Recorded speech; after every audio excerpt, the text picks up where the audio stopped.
তো বন্ধুরা, বাংলাদেশের কুয়ের পর এবারে কি পশ্চিমবঙ্গে রাষ্ট্রপতি শাসন জারি করা হবে? কেননা যে ধরনের রিপোর্ট সামনে আসছে তাতে এটুকু তো পরিষ্কার যে ভারত ইতিহাসের সবচেয়ে বড় ক্রাইসিসে এন্টার করে গেছে। এবং যেমনটা আমি অলরেডি প্রিডিকশান দিয়েছিলাম যে আমেরিকার ডিপ স্টেটের নেক্সট টার্গেট এবার কিন্তু ভারত, আর ওরা এই মুহূর্তে ভারতে ঢোকার জন্য বাংলাদেশকে ব্যবহার করবে। এবং দেখুন, সেটাই হলো, বাংলাদেশকে ওরা সম্পূর্ণ সিরিয়া বানিয়ে ছেড়েছে। ইন্টারেস্টিং ব্যাপার হলো, বাংলাদেশের এই ক্রাইসিস এবং ডিপ স্টেটকে ঠেকাতে ভারত আবার পাল্টা অ্যাকশান শুরু করে দিয়েছে। আর এই অ্যাকশান অ্যাকচুয়ালি দুটো ধাপে হবে। প্রথম ধাপে পশ্চিমবঙ্গের না কেবল সম্পূর্ণ ম্যাপকেই পাল্টে দেওয়া হবে, আর তার সাথেই রাজ্যে রাষ্ট্রপতি শাসনের জন্য প্ল্যানিং চলছে। অলরেডি বাংলার মুখ্যমন্ত্রী নিজেও সেটা বুঝতে পেরেছেন।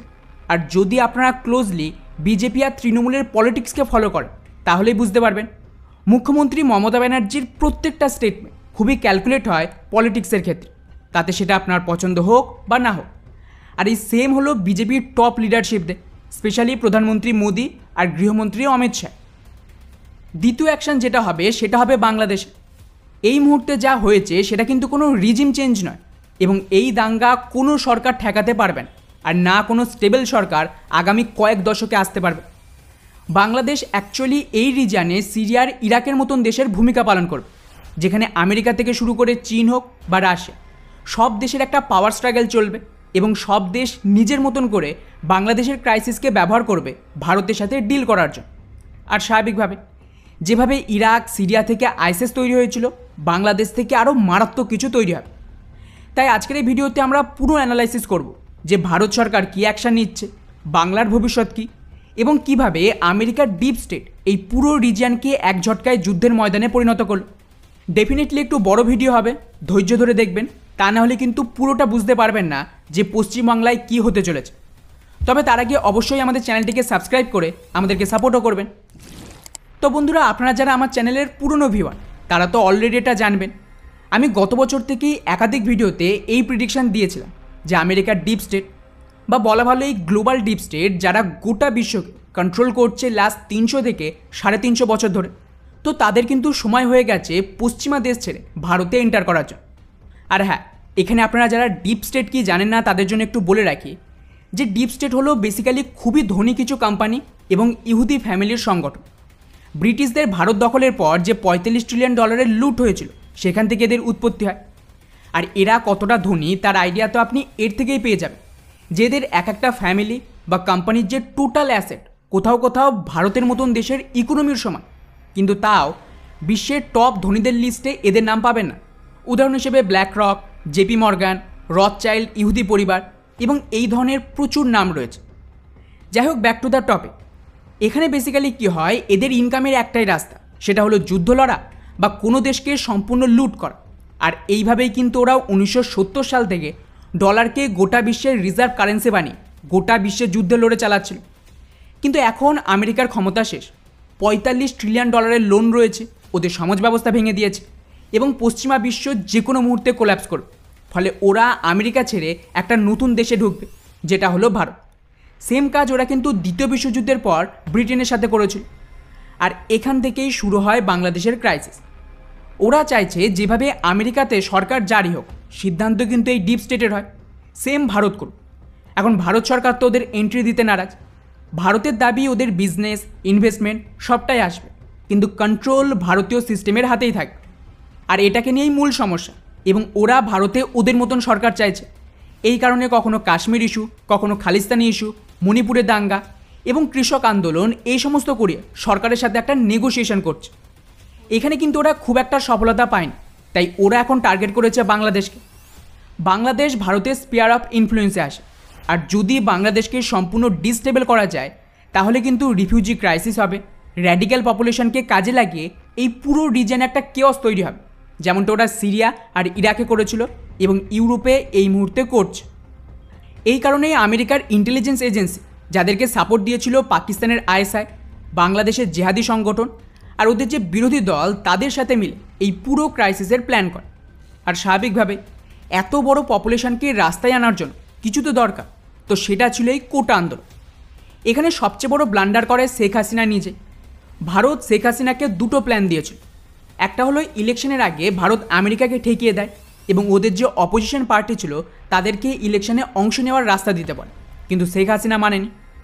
দ্বিতীয় প্ল্যান ছিল যখন এই ছাত্রবিরোধ শুরু হয়, ভারত বলে ছাত্রদের ডিমান্ড মেনে নিতে, কোটা সরিয়ে দিতে এবং পুলিশ যেন কোনো পরিস্থিতিতে এদের ওপর গুলি না চালে, আর প্রয়োজনে ওদের আরও কিছু বেনিফিট দিতে। এটাও শেখ হাসিনা মানেন এবং 300 থেকে 400 ছাত্র মরে, ব্যাস আমেরিকার প্ল্যান সফল হয়েছে। এরপরেই শুরু হয় ভারতের অ্যাকচুয়াল প্ল্যান। পরিস্থিতি নিয়ন্ত্রণের বাইরে চলে গেছিল এবং এই জন্যই কিন্তু ভারত শেখ হাসিনাকে বাঁচাতে রেজিগনেশন দিয়ে ওদের আর্মির মাধ্যমেই ভারতীয় বেসে নিয়ে আসে এবং এই সময়ে ওনাকে রাফেল ফাইটার জেটের সুরক্ষা দিয়ে সোজা ভারতে ল্যান্ড করানো হয়। আর এই মুহূর্তে উনি ভারতেই রয়েছে আর কিছুদিন থাকবে। এবার এখানে প্রশ্ন আসছে যে আমেরিকা যা করার আমেরিকা তো করে দিয়েছে, এবারে ভারতের প্ল্যান কী? তো বন্ধুরা, ভারত দুটো ধাপে কাজ করবে। প্রথম ধাপ হলো বাংলা। এই পুরো ক্রাইসিসে যে রিফিউজি আসবে বা বাংলাদেশ থেকে জিহাদিদের ইনফ্লো করানো হবে সেটা কিন্তু ভারতকে ডিস্টেবল করবে, আর সেটা হবে পশ্চিমবঙ্গ দিয়ে। ফলে এখানে সরকার অলরেডি প্ল্যান বানিয়ে রেখেছে। কিছুদিন আগেই আমি আপনাদের একটা আপডেট দিয়েছিলাম যে বঙ্গ বিজেপির যে লিডারশিপ তারা কিন্তু পশ্চিমবঙ্গকে ভেঙে উত্তরবঙ্গকে আলাদা রাজ্য করার ডিমান্ড নিয়ে প্রধানমন্ত্রীর সাথে মিটিং করে আর ওনাকে একটা স্মারকলিপি জমা দেয়। প্রধানমন্ত্রী যখন এখানে ডিরেক্টলি ইনভলভ আছে, তার মানে এটা কোনো ছোটোখাটো লোকাল পলিটিক্স তো নয়। বাংলাদেশে কী হবে সেটা সরকার আগে থেকেই জানত। এই কারণেই খুব সম্ভবত যে মুহূর্তে এই রিফিউজি ক্রাইসিস তৈরি হবে তার সুযোগে বাংলার যে ল অ্যান্ড অর্ডার সেটা বিগড়ে যাবে এবং রাষ্ট্রপতি শাসন জারি করে বাংলাদেশকে ভেঙে দুটো রাজ্য করা হবে। এর সুবিধা হলো উত্তরবঙ্গে বাংলাদেশি মুসলিম পপুলেশনের বিরুদ্ধে, তো ওখানে যে সরকার আসবে সেটার কিন্তু 100% চান্স রয়েছে হয় বিজেপির হবে আর না হলে সেন্ট্রাল গভর্নমেন্টের কন্ট্রোলে থাকবে। দ্বিতীয় ভাগ যেটা দক্ষিণবঙ্গ সেটা হবে মূল সমস্যা। এটাকে সিকিওর করতে খুব সম্ভবত কেন্দ্রশাসিত প্রদেশ করা হবে, তাতে সরকার জারি থাক পুরো সিকিউরিটি কিন্তু সেন্ট্রালের হাতে চলে যাবে, যেটা ওরা কাশ্মীরে অলরেডি করেছে। তারই হয়তো রিপিট টেলিকাস্ট এবার বাংলায় হবে। আশ্চর্যের বিষয় হলো বাংলার মুখ্যমন্ত্রী মমতা ব্যানার্জির স্টেটমেন্ট। যে মুহূর্তে শেখ হাসিনা পালিয়ে আসে তারপরেই ওনার স্টেটমেন্ট দেখুন যে আমি কেন্দ্রের সাথে মিলে কাজ করব এবং কেন্দ্র সরকার যা সিদ্ধান্ত নেবে তাকে আমি সাপোর্ট দেব। আর এই ধরনের স্টেটমেন্ট বাংলার মুখ্যমন্ত্রীর তরফ থেকে খুব একটা হজম হচ্ছে না। খুব সম্ভবত ওনাকে সেন্টারের তরফ থেকে আগেই সাবধান করে দিয়েছে যে কি হতে পারে। উনিও জানেন এই ক্রাইসিসে যদি রাষ্ট্রপতির শাসন জারি করা হয় তাহলে কিন্তু সুপ্রিম কোর্টও রাষ্ট্র সুরক্ষার বিরুদ্ধে কোনো রকম হস্তক্ষেপ করবেন। তাই এমন পরিস্থিতিতে এখানে বেস্ট অপশান যে উনি সেন্টারকে চটাবে না এই মুহূর্তে। এখন এটা কখন হবে তা তো বলা মুশকিল, সবটাই ডিপেন্ড করছে বাংলাদেশের সিচুয়েশান এবং আমেরিকা এখানে কী ধরনের হস্তক্ষেপ করবে তার ওপর। যাই হোক, এবারে আসি দ্বিতীয় অ্যাকশান যেটা হবে বাংলাদেশে। আমি কমিউনিটিতে একটা পোস্টও করেছিলাম যে এই মুহূর্তে ভারত নিজেদের নেগোসিয়েশন শুরু করেছে। কার সাথে? দুটো গ্রুপ রয়েছে, একটা হলো ভারতের শেখ হাসিনা আর দুই হলো বাংলাদেশের মিলিটারি এবং অপোজিশন পার্টি। এখানে কিন্তু যা অ্যাকশান হবে সবটাই নির্ভর করছে এই নেগোসিয়েশনের কী ফল বেরোচ্ছে তার ওপর। এখানে ভারতের কাছে মিলিটারি অপশানের একটা রাস্তা রয়েছে, কারণ কোনো সমস্যা হলে পুরো ভারতের যে চিকেন নেক রয়েছে সেটা আলাদা হবে এবং গোটা নর্থ ইস্ট বাংলা এই সব রাজ্যে আগুন জ্বলবে। এই রিস্ক কিন্তু কেন্দ্র সরকার নেবে না, কারণ মণিপুরে যেটা হয়েছে সেটা কেন্দ্র সরকার ভালোভাবেই জানে। আর আমেরিকার ডিপ স্টেট চাইছে মণিপুরের ঠিক সিমিলার অ্যাকশান পশ্চিমবঙ্গ এবং বাকি যে নর্থ ইস্টের রাজ্য রয়েছে সেখানে করতে। এবারে এটা দেখুন, বাংলাদেশের নতুন প্রধানমন্ত্রী মোহাম্মদ ইউনিস কি বলছে। উনি গোটা বাংলাদেশের মানুষকে অনুরোধ করছে সকলে দাঙ্গা থামিয়ে শান্ত হয়ে যাও এবং নতুন বাংলাদেশ করো। যদি তোমরা শান্ত না হও এবং এইভাবেই দাঙ্গা চলে তাহলে কিন্তু সবটাই ধ্বংস হয়ে যাবে। আর বন্ধুরা, এটাই মূল স্টেটমেন্ট যেটা কাল এসেছে এবং এর জন্য আমি অপেক্ষা করছিলাম। কারণ দেখুন, এই মুহূর্তে বাংলাদেশের কোনো সরকার, লিটারেলি কোনো সরকার, এমনকি শেখ হাসিনা নিজে ফিরে এলেও এই দাঙ্গা আর জেহাদকে ঠেকানো সম্ভব না। এমন পরিস্থিতিতে ভারত চিকেন নেককে সিকিওর করার জন্য মিলিটারি অপশান টেবিলে রেখেছে। আর এটা কিন্তু তখন হবে যদি বাংলাদেশের অপোজিশন আর মিলিটারির সাথে যে নেগোসিয়েশন চলছে সেটা ফেল হয়ে যায় এবং ভারতের যে সিকিউরিটি সেটা আন্ডার থ্রেট চলে আসে। এক্ষেত্রে কিন্তু চিকেন নেকের আশেপাশের এরিয়ায় মিলিটারি অপশান ছাড়া আর কোনো উপায় নেই। আর যদি মিলিটারি অপশান আসে বাংলাদেশের হিন্দু পপুলেশনকেও এখানে রেস্কিউ করবে, তো বুঝতেই পারছেন 1971-এর ভুল এবার হবে না। আর এখানে একটা বিরাট বড় ক্রাইসিস অপেক্ষা করে আছে। ওদিকে শেখ হাসিনা ভারতের মিলিটারি বেসে ল্যান্ড করতে অজিত ডোভাল মজুদ ছিল, রয়ের চিফ ছিল, ইন্টেলিজেন্স ব্যুরোর চিফ এবং তার সাথেই টপ লিডারদের মিটিংও হয়ে গেছে। কিছু মিটিং আগামী দিনে হবে।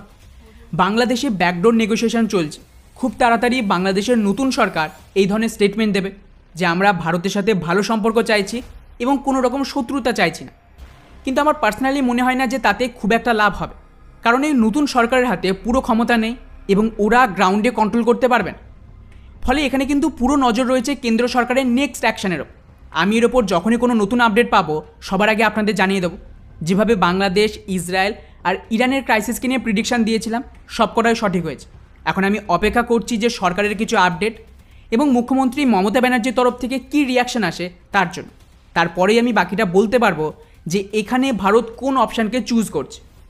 যদি এটাকে সঠিক সময়ে ট্যাকেল না করা হয় তো বাঙালি তৈরি থাকুক বিরাট বড় একটা কনফ্লিক্টের জন্য। বাকি পুরো বিষয়টিকে নিয়ে আপনাদের কি মনে হয় নিচে অবশ্যই কমেন্ট করে জানাবেন। জয় হিন্দ।